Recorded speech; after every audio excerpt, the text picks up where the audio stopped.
وبركاته dhaggeeffattoota daawwattoota keenya naga qabdanii fayyaadha deebinee jirra gaarraas guyyaa irraati walgahii bareedduun waa godhu sheer godhaadha waan barbaachisu gaa hundumaa godhaadha kasamummaa keenya nu jabeessaadha nutis takkitti beeynu isinii himuudhaaf tanbeeyne isinirraa baratuudhaaf qophiidha har'a haasawni biyya keessatti hararra'uu fi waa'ee amantii biyyoota amantii islaamaa meeqa akka ta'e addunyaa kanarratti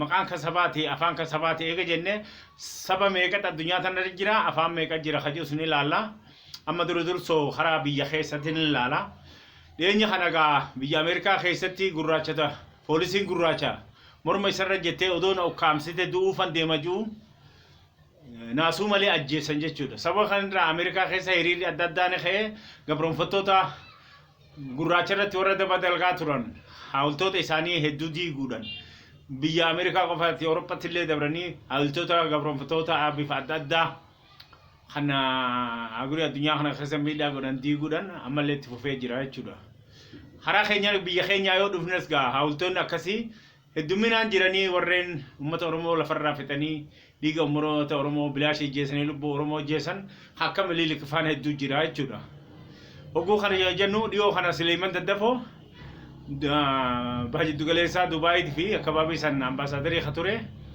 hawultiin miliilik diigamuu qabdi miliilik bulguudha uummata keenya kanyaatee miidhaa adda addaa irraan ga'e hawultiin isaatti diigamuu qabdi hajuu haasa'ee jechuudha haasawa nama Oromoo tokkorraa dhugaa jirtu lafa kaa'ee jechuudha sodaa tokko maletti kana hogga jennu gaa ammaan tana warreen mootummaa Oromiyaatii fi mootummaa Jiddu Galeessaa hedduu dubbii kanarraa nama naftanyaa tokko waan feene jecha rifatan jechuudha hogga kana mootummaa Oromiyaa jechuu kiyyasiti warreen Jiddu Galeessaa federaalaa jiran hedduu warra kana waan leellisaniifan jedhe jarreen kun gaa ammaan tana akkamitti kana nuun janjaniin naftanyoon iyyaa turan Suleeman Daddafoo immoo jecha duraan illee ji'uu qabu haturee yenna malee jechi isaa wurtuudha innaan sababa saniif gaa mootummaan Jiddu Galeessaatii fi mootummaan naannoo Oromiyaadha obbo Addisuu Aragaadha hedduu tiif lamaadhaa gaafa jangaa hedduu nama qooda dhimma Oromoo keessatti qooda guddaa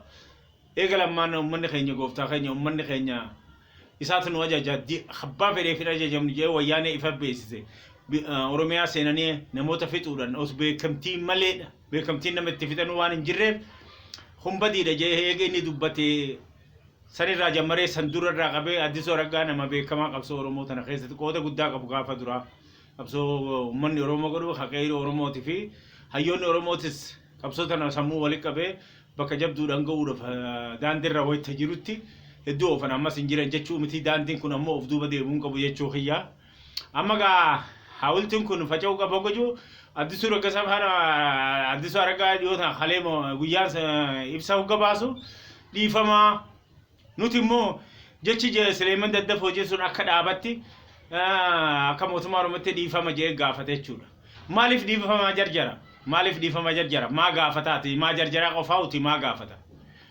maaliif warri kuni naftanyaadha bulguudha uummata keenya nyaate siidan isaa buqqa'uu qaba jechuun kan irra jabeeffamuu qabu malee kan dhiifamaan jala fiigan hin jiru jechuudha maaliif jenne dhiifama kana wayita Oromiyaa keessatti badiin dalagamte dhiifaman gaafatanii wayita naftanyaan namoonni balaaleffate Suleeman kun dhugaa balaaleffate dhugaadha ta'uu qabdi jee dubbate maaliif isaan dafanii oranii dhiifama gaafataniif fakkiidhaaf obbo Leencoo Baatiidha biyya alaa gaafa ture waa'ee Wallaggaa hogga gaafatan Wallagga keessa intarneetiin hin qabamne silkiin ni jira maal hundinuu ni jira hin taane jeeti gaazexeessitoota addunyaa gurguddaratti hijiba dubbate jechuudha dubbate maaliif kana dubbata hogga jedhanii gaazexeessitoota addunyaa gurguddaa kanatti biyya maqaan balleessu jeetan dubbadhee jee tun dhugarraa hafagaate akkana jechuun hin barbaachisu ummata silkii fi waan adda addaa irraa muramee addunyaarraa kophatti bahee taa'u Wallaggaa kan badiin adda addaa irra dalagamaa jirtu dhoysuun isaa badiidha jechuudha kanaaf dhiifama gaafatuu qaban jeeti hayyoonni Oromootii fi uummanni Oromoo hundinuu gaafate wayita kana badiin daliine jeet haga irraa dhiifaman gaafanne jechuudha hogguu kana fiqaada gaa mootummaa Jiddu Galeessarraa argatee mataa ofiitiin biyya heera qabdu keessatti badii kasii dubbatee dhiifama gaafatoo ooluun waan fokkattuudha jechuudha waan fokkattuudha tanaa ma jarjaranii dafanii gaafatan sanuun gaafanne ummanni oromoodhaa bakka adda addaatti ni ari'ama ni qabama ni tumama ni hidhama ni ajjeefama torbaanuma kana dabre kana yoo fudhanne arsii keessatti nama ajjeesan nama san shifeera fi shifeerti raddaati wallolee jedhanii jira diishoo keessatti haduu jechuu xiyyaa kan durallee maqaa dhoyine turre haramaa keessatti namni guyyaa adiidha poolisiin ajjeefte namni oromoo kun bakka marattuu kan hin maqaadhee danda'uuti dhumaa jira kanneen warra kana badii dalagan kana maaliif dhiifamaa kanan gaafne akka mootummaa oromoottis haa ta'u akka federaalaatti kana dhiifaman gaafatan sayyoo maa dhiifama tajarjaranii gaafatan kana maaliif hin gaafanne ammallee fiturraa waan ufuuf duuban deebiniif haayoo dabaa waan qabaniif jecha kanneen diinaa kana dhiifama gaafatanii kana gaafatuu dhaban jechuudha kuni qabsoo oromoodhaa fuuldurallee deebisu hamilee nu godha malee hamilee nu cabsu qabsoon oromootaa itti fuftee jechuudha Seleeman daddafoo jechiin ijee haawultiin mililik diigamu qabdi mililik bulguudha jechuun isaa waan dhugaati jechuudha kanarraa itti asee waa'ee abbaayyaa haafna abbaay kana bitti gibsi harkaan dhaabbata kuma addunyaatti itti mikirbeetti dhaleessuudhaan harkaan ammoo falmii adda addaa hanga waraanaan oofa jechuudhaan guyyatti jirjiiramaa deemte jechuudha kana waan ta'eef uummanni Itoophiyaattis humni waraana Itoophiyaattis qabsoo kana bifuma isiin deemte wajji deemuudhaan haalli sosoonsi bareeda jechuudha godinoota adda addaa kan Itoophiyaa keessatti argaman hundarraa alaafonni dhaqee dhiyoo sana to'atee jira jechuudha waraanni biyya Itoophiyaattis yoomi huni jirra nuu jirru biyyi keenya tuqamtu jedhanii ibsas baasuu qofatan hagachillee tana dura dhaqanii to'atan gahanii jiran jechuudha kanaaf mootummaan Itoophiyaattis addummaan siyaasaatiif addummaan haa jiraatu malee wayita amma Itoophiyaa jennu kanatti yaadanii waliin dhufna akkuma reefu hoggan tokko irrina jiru dubbaddetti maal jechuu kiyya laga abbaay kana Gibxi irraa eeguudhaaf waan barbaachisaa ta'e addunyaarraa meeshaa waraanaa galuudhaan hedduu sosoonsi godhamu bareedaadha jechuudha fakkeenya biyya Raashiyaa irraa Ukireen irraa Itaaliyaa irraa Faransaay irraa Chaayinaa irraa meeshaan galtu Israa'eel irraa haala qubsan deemaa jirti jechuudha fakkeenya Raashiyaa irraa hagale kiiloomeetirii 6,000 hadhaa'u misaa'ila baraneedha galaa jira jechuudha Chaayinaa irraa raadarri baraneedhaan ni jira hajaan kan hayyaalaan harkaa qaban gurguddaan galee jira jechuudha raadarri kun kiiloomeetirii 280 irratti za'a 24 itti guutame kan makalaakaa malee mataa ofiitiif eegee diina dhufe tokko see dha'uu jechuudha san qofaa miti misaa'iloota kiiloomeetirii 890 deemu Chaayinaa irraa gale kan baraneedhaa kana eeguudhaaf qophaa'e hedduu jira jechuudha kanaaf jecha qophiin keenya haraa yaadatiinis haraa meeshaa waraanaatis qophiidha Gibxi immoo daba isiin dalaytu bishaan bittaa Ingiliz jala gaafa jirtu Ingiliz dhiibbaa Itoophiyaa farra gootee farramseefte mililik faa warra haala kanaaf karaa bani keessaa tokko waan taniif jecha simminata san hojiirra oolchuu sin dandeessu haala baraneetii wajjin deemu dhaabbanni tokkummaa addunyaatis dhaabbanni tokkummaa Afrikaadha uummanni addunyaa wajji dhugaa waan jiruuf jecha nuti dhugaa harkaa qabna moo'insi keenyanneeti abdannaa kana asirra laallee bira kunna jechuudha ammaan tana bishaan abbaay kun eessaa madda Itoophiyaa keessaa 800 madda jechuudha jechuu Itoophiyaa keessaa naannoo kamirraa Itoophiyaa keessaa naannoo Itoophiyaa Amaaraati hundinuu Amaaraati Oromiyaa irraas mormorii irraas ni bu'aa bakka hedduu waliin bu'aa jechuudha amma kana hogga jennu akkanatti asii dhaabne amma biyyoota addunyaa kana keessatti saba meeqa jira afaan meeqa jira jennu laalla jechuudha sabni saba 6,110 jira jechuudha afaanis 6,110 jira jechuudha saba jechuun kun warra afaan tokko dubbatu saba tokko afaan tokko dubbatu hadachii walitti aantu sanamuu jidduun jirre qabu aadaa tokko qabu maqaa tokko qabu jechuudha maqaa hogga jennu maqaa Oromoon baafattu addunyaarratti saba 6,110 jira jechuudha maqaan Oromoodhaa kana keessaa tokko jechuudha warri guddaan saba maqaa kanaan addunyaarra dubbatu warra Chaayinaati warri Chaayinaa uummata miliyoona 750 afaan isaaniitiin haasan ammoo sabni irraa gadi hajiru xiqqaayyoo Dabuu Afrikaatti Iraan nam sadii bichaa dubbata sadeeyyuu yoo du'e lakkoofsa 6,110 kunne irra ta'a jechuudha amma kana hogga jennu afaan Ingilizi addunyaarratti aanta tokkoffaadhaa jedha namoonni kun maaliif Ingilizi biyyoota 116 gawaan gabroonfateet afaan kana hundaa'u afaan barmootaa waan godhaa turteef sagalee biyyoonni addunyaa hundinuu itti dubbatu walgahii addunyaa irratti illee hogga walgaan tokkoffaan afaan ingilizii jechuudha. Maaliif heddumina namaa uummanni ingiliz miliyoona 60 irraa haga 70 deemaa jira. Uummata isii kan osoo hin ta'initti uummata addunyaa kana kan barumfate afaan isiidha waan seeneef jecha uummata miliyoona 600 haga 650 qabaa jechuudha amma addunyaa irratti. Fakkiidhaaf Ameerikaan miliyoona 335 qabdi nama. Austraaliyaa miliyoona 24 irraa haga 6 qabdi. Afaan isaanii Ameerikaa fi Austraaliyaadha afaan Ingiliz akka biyya Ingilizitti fudhatanii waan jiraniif lakkoofsa kanallee walitti damarree miliyoona 600 fi wahirra jiru jechuudha. Austraaliyaan nama miliyoona 24 irraa haga 6 waan qabduuf Ameerikaan 336 waan qabduuf akka isa laalaa jechuudha. Amma immoo akka dhaabbata kuma addunyaatti walgahii hogga godhan afaan tokkoffaadhaan biyya addunyaa hundarraa dhufanii warri qaree kun Ingilizitti waan walii galuuf afaan tokkoffaatti addunyaa wal geessu afaan Ingiliz. Lammaffaa yoo afaan Arabaati, sadaffaa yoo afaan Faransaayiti, afraffaan afaan Raashiyaati, Ruusiyaa amma shanaffaa yoo afaan Ispeenii jechuudha. Ha Chaayinaa reefuun tana miliyoona 750 qaba kan biyya isaaniitti warri Chaayinaa dubbataan malee biyyoota addunyaa keessatti olaantummaa hin qabu jechuudha. Biyya isaanii keessatti saba hedduu afaan isaatiin dubbatu jechuudha laalla malee jechuudha. Kana waan ta'eef jecha waa hundaa hatti wal beeksifnu hatti beekaa jedhu kana jechuudha. Maal jechuu kiyya namni tokko beekaa kajamu ta beeku irratti. Namni beeku qaba kan beeyne qaba. Tan beeyne irratti wallaala ta beeku irratti beekuudha jechuudha. Namoota meeqa haa hojii yaanu kan maqaa waliin beeyne. Tan beeyne irratti wallaalaadha tan beeku irratti beekaadha jennaan jechuudha. Amma gaa kan akkanaan hoggalaallu biyyoota amantii islaamaa qaban biyya addunyaa tanarratti biyya isaa islaamni ni dursu maqaa dhooyina jechuudha. Kanneen biyyoota 54 irraa haga 57 yaani 56 guututti jira. Biyyoonni kun ummata biliyoona tokkoo fi haga miliyoona 350 qaba. Hasanii ol ijoollee jira jechuudha. Amantii addunyaa irra jirtu gurguddoo keessaa islaamni tokkoffaa hajuu jira.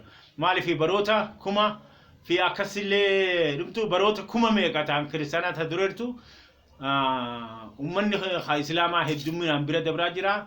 Islaamaa tokkoffaa goona kiristaanaa lammaffaa budistii sadaffaa goonaa jechuudha. Miliyoona 750 akkas qabdi jechuudha. Budistii miliyoona 800 kana qabdi. Hogga kana jennu gaa ummanni islaamaa kun mangistii 57 yoo jennu ummata kana hunda ammatee jira jechuudha. Ummanni 57 bicha keessa raajoo hin jiru. Fakkeenyaaf amma Itoophiyaan islaamni 150 oli malee gadi hin ta'u.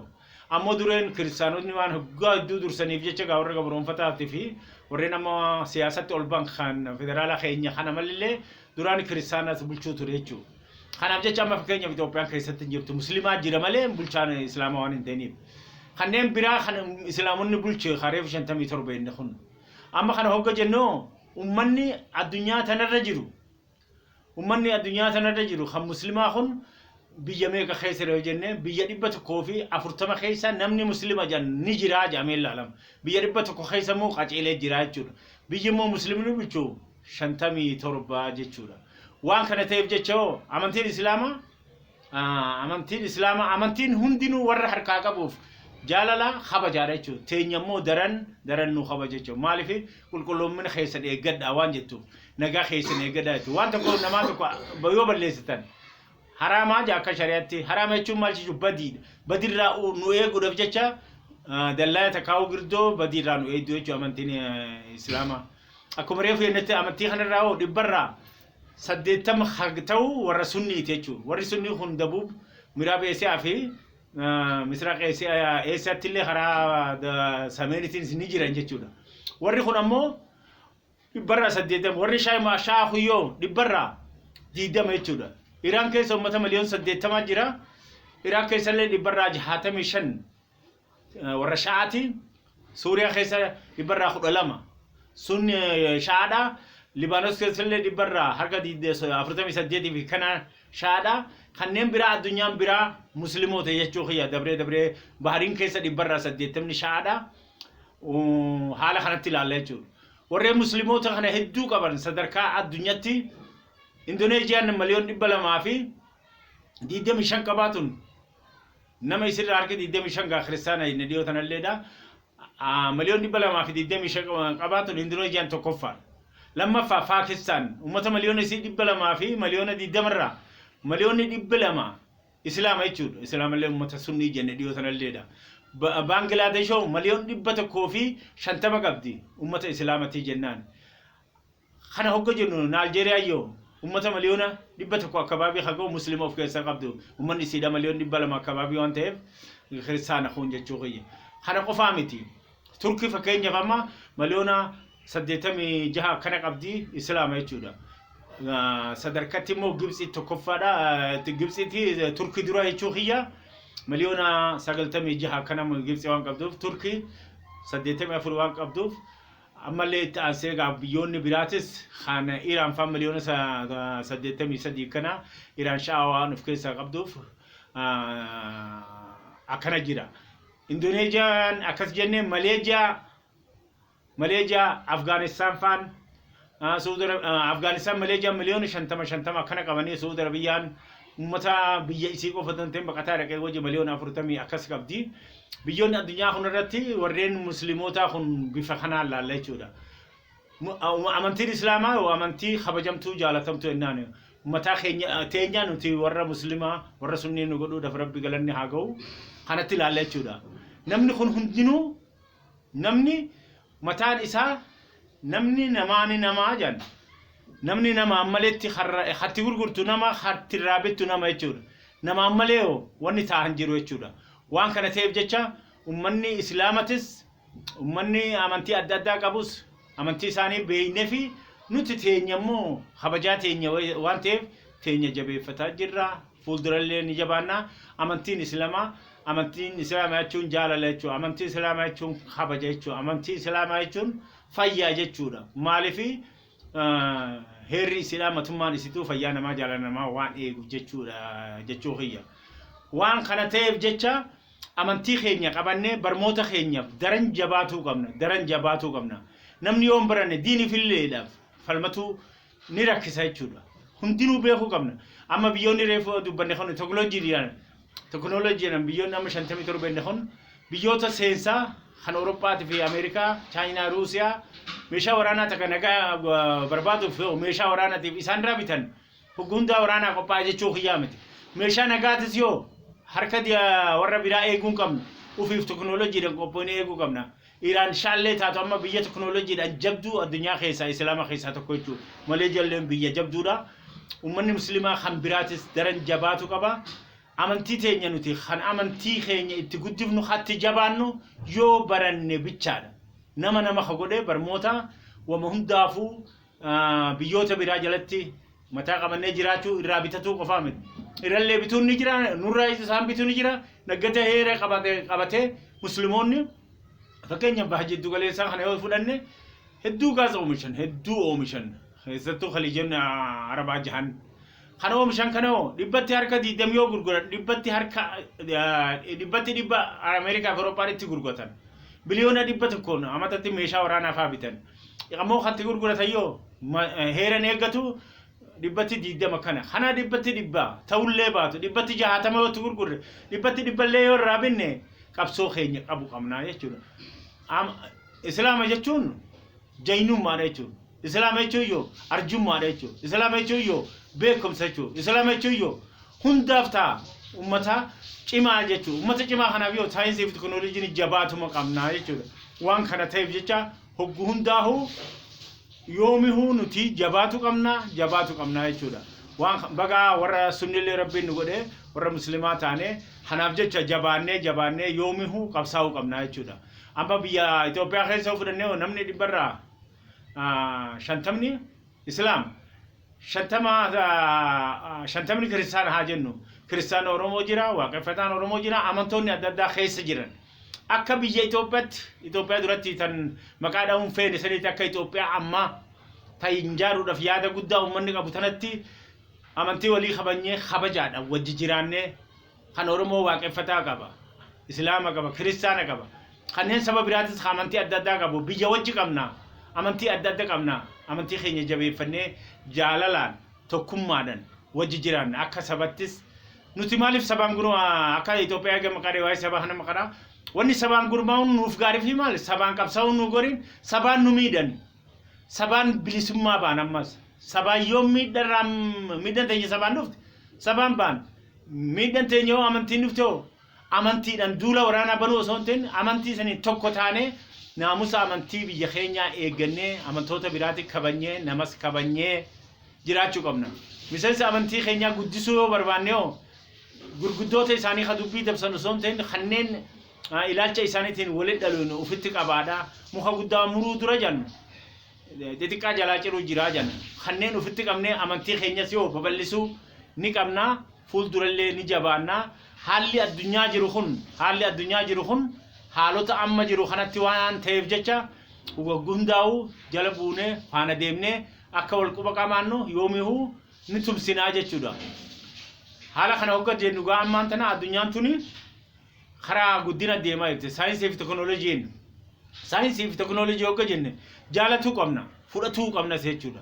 Har'a addunyaa tanatti uummanni biliyoona 4 ol Facebook irratti faayidaa jala deemas ni dhaggeeffatas. Maaliif barmoota irraa arganna? Waa'ee barmoota ammaan tana hogga asii dubbannu kana addunyaan hundinuu wayita gadakkifamerraa daqiiqatti argiti jechuudha. Kana maal jechuudha? Saayinsii fi teknoolojii barannee itti faayida'uu qabna. Har'a saayinsii fi teknoolojiidhaan as bakka jirurraa mana taa'eeti Awurooppaatti, Ameerikaatti biyya adda addaatti barsiisaa jechuudha namoonni keenya amantii faana bu'an. Kanneen amantii faana bu'an amantiin Islaama fi Kiristaanaa kan adda addaattis haa ta'u dhimma addunyaa kana wal qunnamuuf yoo mana taa'eeti haasa'ee wal qunnamtii godhaa jechuudha. Waan kana ta'eef jecha hundaa'uu barmoota keenya faana bu'uu qabna. Barmoonni yoomihuu qaroo ijjateenya waan banuu jecha gurra keenya waan banuuf fuuldurallee akka itti fufnu nagaan ammataadhaa sheernu godhaadhaa walga'ii teenya tattaantu itti fufti har'aaf nagaan jiraadhaa inna.